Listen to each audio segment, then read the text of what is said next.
have it ready at 6:59. So once you're in, you're good. Okay. Again, that's for any live updates.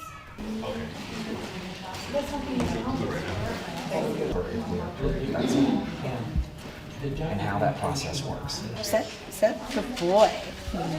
Shoot your best. Mars is going to be famous.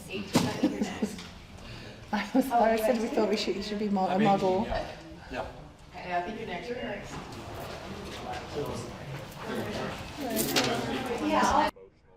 It's been very traumatic waking up every morning not knowing if our house is still going to be standing.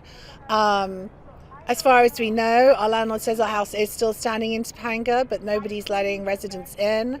And we're very concerned about the next few days with the Santa Ana winds kicking up. Well, we love living there.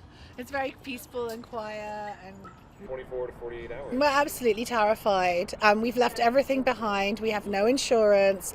We stand to lose everything if the winds blow the fire back into Topanga and it burns the whole of Fernwood and Topanga down.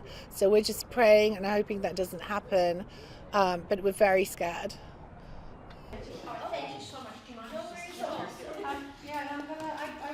All these, mementos I wouldn't even think to take, but like that are in my room.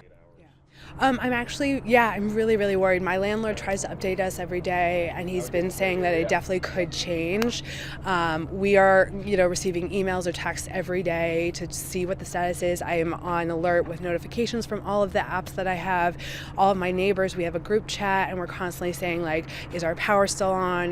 Do we have to go? People are checking in who moved out, but are still, like, some of us are still there, so they're checking in with us. And I am terrified because if it does change, I actually don't know where I would go, to be honest. Like, I don't have family here.